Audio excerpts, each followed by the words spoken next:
mga beshi, 10 salita na hindi mo dapat sabihin kay Facebook. Huwag mo rin sabihin sa caption or comment man. Eto po guys, eto po ay pakicheck nyo po na ito po ay bawal sabihin 10 salita kay Facebook. Comment man o caption yan. Mag-iingat po tayo dahil masyadong mahigpit na po ngayon.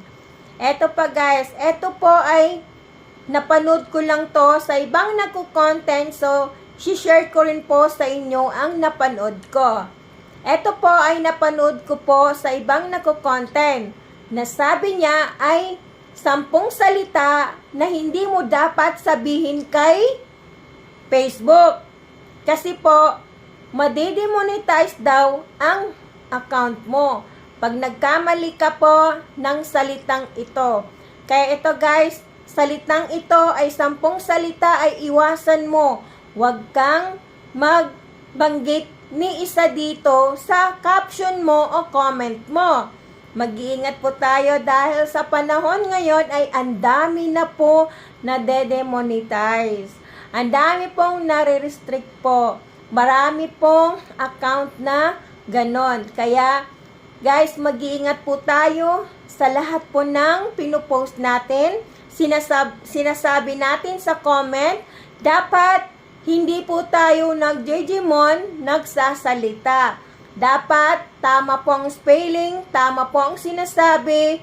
Kasi po, once na nagkamali ka po na hindi niya po maintindihan ang sinasabi mo, alam nyo na ang mangyayari, marirestrict po kayo. At hindi lang po yun. Madedemonetize po ang account mo kung nagsasalita ka na hindi po niya naiintindihan. Guys, etong salita na to, 10 salita na to ay dapat iwasan nyo. Isa na ako dyan. Alam nyo ba dito sa 10 salita na to na may nasabi ako dito na sa isa na ito. Kaso nga lang, ni-check ko na pero na a few weeks na pumunta ako doon sa caption ko, inedit ko kahit hindi pa napansin. Kaya dali-dali ako pumunta sa aking video na pinost kasi naglagay po ako isa dito sa 10 na to na ni-caption ko sa aking video.